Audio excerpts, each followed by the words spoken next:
Ah, Resident Evil old friend. How the heck have you been? Sit down a spell, y'all, and I'll spin you a ball of yarn, which is my 60-minute impression of Resident Evil 7 Biohazard.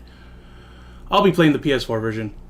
We kick off the mutated hillbilly hoedown in Dulvey, Louisiana, the Deep South, which is already a bad sign if you've seen a few horror movies and or have ever flipped past the news channel at any point in your life. After receiving a message from his supposedly dead wife, Ethan Winters rushes recklessly into the depths of the bayou to see if his wife is indeed alive or not. His search takes him through a horrid swamp and to the locked front gate of the Baker estate. It's evident that the evil of this particular resident don't take kindly to visitors. This mangled mess of buzzsaws and cow legs makes that evident. If that doesn't shout stay the hell out, then I don't know what does. Ethan, being the foolhardy dum-dum he is, ignores this omen and pushes forward. Things don't get any better when he finds his way into the house. Shit's bad. Real bad. Just look at this. Leaving food out to spoil. These crows are not properly cooked either. And this refrigerator. Ugh. Deplorable housekeeping aside, Ethan does end up finding his wife. Wow. Looks like we're gonna have ourselves a happy ending. Oh boy, don't worry babe, everything's gonna be alright. The progression of events gets even more dire as Ethan finds himself at the dinner table of the Baker family. Meet Lucas, Jack, and Marguerite, son, pa, and ma, respectively. Let's not forget good old grandma. Hi, Mima. No, that's okay, I got a bite before I got here. Thanks for the offer though. After a delightful meal with your esteemed hosts, you're left alone to finally roam around and do a little exploring. Oh look, there's good old Jack. Let's say hello. Yeesh, I guess not eating dinner must have been more of an insult than previously indicated. Come to think of it, I probably should have ran. Here is where one would need to get well acquainted with the game and its controls, lest we have more instances of the previous scene. Ethan moves very slow. Far too slow for someone being hounded by murdering maniacs. His sprint is pathetic. The order of the day is hiding if you wish to circumvent a beating at the hands of old daddykins. Your health is displayed via a codec attached to your arm which shows an EKG meter like in the first few Resident Evil games. Green is for fine, yellow for damaged, and red for you're going to die. It's a nice touch. While looking at your health, you also have access to your inventory. Much like the previous two installments, it's an active item management system, so be wary of your surroundings while fiddling with your stuff. Once you get a hold of one, you can use a weapon. For the purposes of the allotted 60 minutes, the only ones I came across were a puny knife and a handgun, neither of which came in very useful against Daddy Dearest.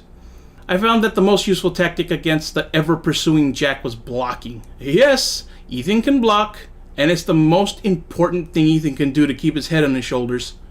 The game doesn't put enough emphasis on how much you need to block in order to keep from taking large amounts of damage. So I'll do it here. Block. Block as often as humanly possible. It'll save you a huge amount of frustration if you condition yourself to keep your finger on that old block button. Now let's talk about the Bakers. Jack in particular, as he's your first roadblock on your survival horror adventure. Jack is super tough. He can tank bullets, fire, knife slashes, being hit by a car, explosions. Just about anything you can throw at him. He has Wesker levels of durability, so hiding or running are your best bet for dealing with him. He'll wander around the house and hunt you down if he happens to catch sight of you or if you're just running around like a goon making a racket. He may look like a daddest dad whoever dadded. I mean, just look at his shirt and glasses. But he's a man to not be fucked with. This enemy type isn't anything new to the series. Just think of him as Mr. X or Nemesis. After an intense confrontation in the garage, Jack is seemingly down for the count. Here's a secret he's not. Which gives us the item we need to access a locked door that leads us deeper into the house. This concluded my 60 minutes with the game. All in all, it was an okay experience. I didn't get to do very much given the self-imposed time limit. A bulk of the hour was dedicated to atmosphere and build-up, which isn't bad. The game does its job at being genuinely unsettling and creepy. Nothing I would classify as scary though. My main qualm is with how this game doesn't feel like a Resident Evil game. It feels like a generic first-person survival horror game with the Resident Evil sticker slapped on for good measure.